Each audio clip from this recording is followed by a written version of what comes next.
Ladies and gentlemen, boys and girls, and everybody else in between, I'm Ashton Gene Lewis. This is the Broke Boy Sports Podcast, and ladies and gentlemen, one of my big resolutions for the show was to get more guests on the podcast in general, and one of the ways I'm trying to do that is to have this exit interview series where we talk to people who are within the know or on the teams in the NFL that have a ton of information that they can impart upon us in terms of how each individual team needs to react moving forward. And luckily for us, we got somebody who's been with the team and covering the team for quite some time, 15 years full time, but she's been with the Boston Herald since 1984. And Karen Guregian, thank you for joining us here on the podcast, on the Broke Boy Sports Podcast. Hey, thanks for having me, Ashton. No doubt. And Karen, like I started off by saying, I have so many questions, but I know you're well, as usual, it's the off season, so everybody's trying to get their hands on as many Patriots coaches and front office people as possible. But I have to ask you this question about you personally. You've been in the sports industry for so long in terms of covering sports in general, and then also working at newspapers. I have to know, like, what's your secret? How has longevity become? And of course, it takes a ton of talent, and it takes a ton of skill and a ton of dedication to the game. And there's days you probably wake up and you don't want to do your job just like everybody else in the world. But it is amazing that somebody can be able to last this long, not only in newspaper, but in the sports industry as a whole. Please impart some kind of information to me on how to do that. Well, it's hard to believe, Ashton, but it's almost been 4 decades worth if you count college. Right. But I usually tell people I get hired out of diapers, so I hope I don't look my age, but I think the single most important thing is to love and be passionate about what you do. And for me, it's sports. I mean, I was an athlete growing up through, high school and at the start of college. And I guess when I figured out I wasn't going to be, playing shortstop for the Red Sox. Fingers crossed, you still got time. Yeah. I figured that, I just wanted to stay close to sports, and I was encouraged by a lot of my English teachers because of the way I wrote, and they actually encouraged me to pursue this. And way back almost 40 years ago, it's not really, I mean, it was almost as outlandish, is that the word? Yeah. Right. As playing shortstop for the Red Sox to be a female sports writer. But you know what? As I said, I love sports so much, followed sports all my life, and I think if you love something that much and pursue it, I guess that's why I'm still here, because I still enjoy it. I will say, initially when I started, being female helped, because they were a lot of places were looking to hire females to cover sports. But I don't think I would have stuck around as long as I have if I didn't at least know what I was doing. I would definitely say you know way more than what you're doing. You've excelled at every aspect of what you've been doing the last, like you said, almost 40 years at this point. It's Thank you. Epitome of.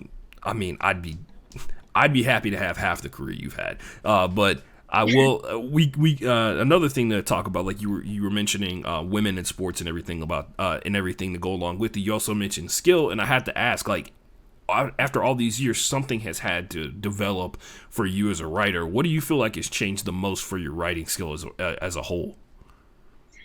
Well, I think going into it, while you might have teachers that tell you write well, right. It's one thing to write well. It's another thing to write well on deadline and kind of, basically have to produce a Pulitzer in like 2 minutes. Right. And that was something I didn't know if I could do.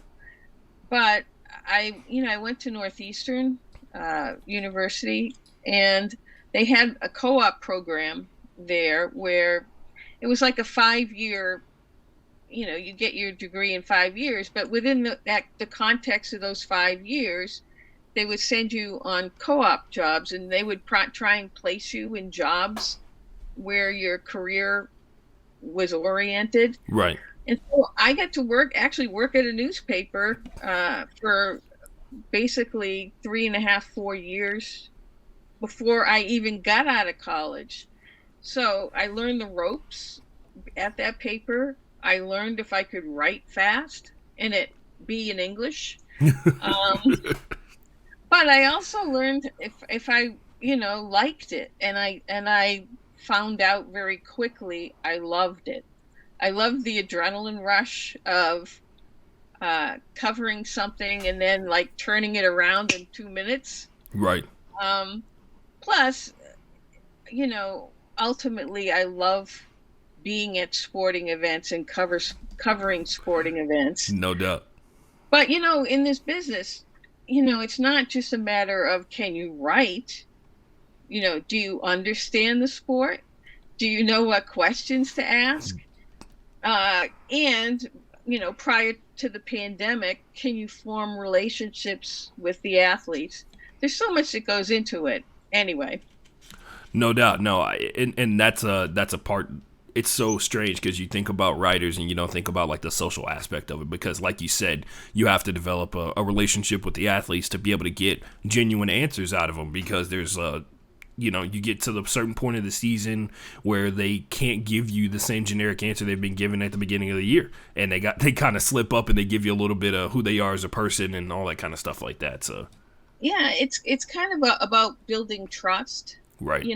Having but now that we're in a pandemic world, they've eliminated, there's no locker room access. Right. One question on the Zoom the Zoom per person. Yeah. Right. And it's very hard to either form a bond or form any kind of, or get anything unique because you have 50 people on the same Zoom call. Right. So that part of the pandemic I don't like, as well as having a pandemic itself. I will tell you this: I have a strange feeling the PR department loves the fact that you guys can't just go talk to anybody you want to. So, and the head coaches, especially, right? I mean, they don't want people leaking secrets or having reporters know how to get the secrets. So, No doubt about that. I guess we should talk about football at some point here. We should talk about the actual football on the field, not the nitty-gritty stuff that happens in the locker room. But you've already talked about how it's been different covering the Patriots this season in the Zoom world and in a pandemic world, especially the back half of this year where everybody seemingly had COVID, and they kind of pushed everybody further back to prevent just overall contact with people. But we're coming off of an offseason where the Patriots spent the most money that they have ever spent on a single free agency period. It was $160 million, I believe.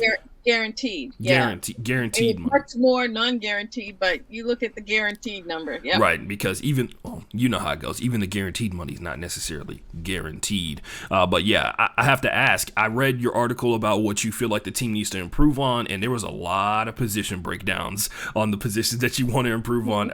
But they spent all this money, and I have to ask you this question: was it worth it to get back to where they finish this season, or get to where they are going to go?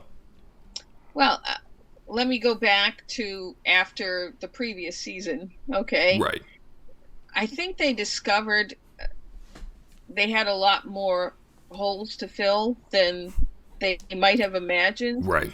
And part of that is because they've just haven't drafted well. I mean, if you have a succession of bad drafts where you don't come out with,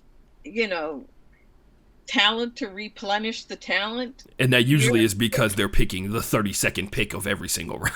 Well, that's true too, but you have to hit on some of these people. Right. And they've had drafts where they've gone pretty much for the draft. So, but again, that kind of catches up to you. The 1 year of a bad draft catches up, and they've had a couple of bad years. So they didn't necessarily want to call it a rebuild, but it was a rebuild. Right. And I think they've taken some steps to kind of get back, not necessarily where they were, but get closer. Right. So, they drafted their franchise quarterback, and Mac Jones looks like he's the guy. But they also, they got their at least one tight end. They got a couple of receivers. They got Christian Barmore. He's going to be a fixture for a long time on the line. They signed Judon. So, piece by piece, they've maybe the rebuild, they're about halfway home. Okay. And you got to hope that this year, I doubt they're going to spend as much, but that they can still fill in missing areas. And I outlined a few of those, being linebacker being one. Which hurt my heart, by the way. Deontay Hightower is one of my favorite. I'm a linebacker guy. Like, Bobby Wagner's my favorite NFL player. Yeah. So, like, when you were just like, Hightower's getting old, and I'm like, oh, no. It hurts. And he's also a free agent. So, again, I don't know. Maybe if you draft a linebacker, again, they have to get faster. They look like they're in quicksand trying to chase Josh Allen. And again, I just don't think they're defensively they're built quite yet to be able to contain today's modern NFL offenses, with the mobile quarterbacks and 19 receivers, so I think they need to kind of, get more with that program. Mm-hmm. No, I totally understand where you're coming from on that one. You mentioned how Jacoby Myers is basically the only wide receiver that they can kind of depend upon, and you talked about your conversation with Dante Scarnecchia and how he believes that they need to find a go-to guy, and I agree. I can't do anything but agree with that. But I got two questions. The way I kind of build my podcast is I talk about the best and the worst that sports has to offer every single week, and there's usually a lot of worse things that happen more than the best. But I have to ask, this season, what were the best and the worst parts of the Patriots season, whether it be from a fan perspective, because at the heart of it all, you are a fan, but also just from the perspective of the team, what was the best and the worst part of this year? Well, I think the best was basically after starting 2-4, they got their act together, and things started to come into place, and they went on a 7-game winning streak, and it looked like they sort of had the formula down to how they could, with all their pieces, win games. Right. And it was with defense, it was offensively, it was leading with a running game with an offensive line that could dominate teams, and having their rookie quarterback kind of as a complementary piece to all of it. And they also were playing kind of mistake-free, turnover-free, penalty-free football in that 7-game stretch, and which concluded with the odd win over Buffalo in a 50-mile-an-hour windstorm. So then they had a bye week, and when they came back from the bye, they didn't look like the same team. Right. It's like they forgot what they did. They forgot the formula, because all of a sudden they were getting behind in games. They were having bad penalties, and the defense wasn't making the key stops in the games for them to win. And that kind of went, it lasted all the way through to the playoff game, pretty much. And I would say the lowest of the low points was basically, the final game with Buffalo, where Josh Allen basically scored every time he touched the ball. Yeah, that's a rough way to end the season, and on top of that, it actually feels like especially when you talk about like the national media perspective of it and how people are writing about it, it feels like this whole season for the Patriots was solely defined about how they played the Bills, and it sucks.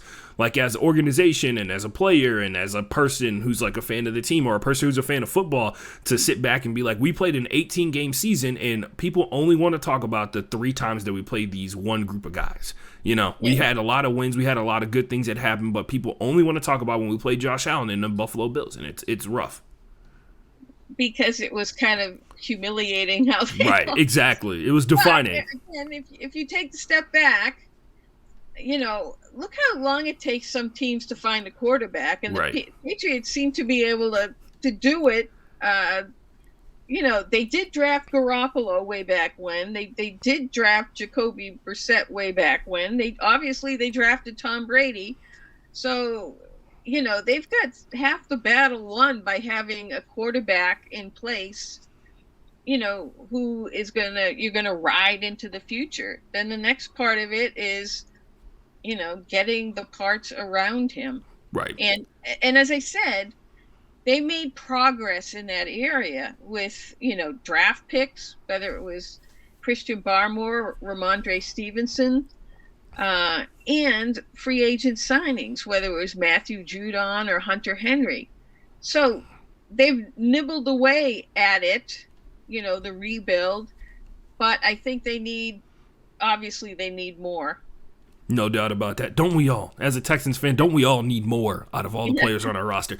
I have one final question for you, and I'll let you go, Karen. I know you got a lot of stuff to pay attention to because, like I said before, everybody's trying to get everything they can out of the Patriots. Today is the 20th anniversary of the Tuck Rule game. Some of you who are young enough, or I guess old enough, to remember such a pivotal moment. It was a huge moment for Tom Brady's career. What do you remember about the Tuck Rule game, Karen? Do you have any like special story or anything like that connects you to it?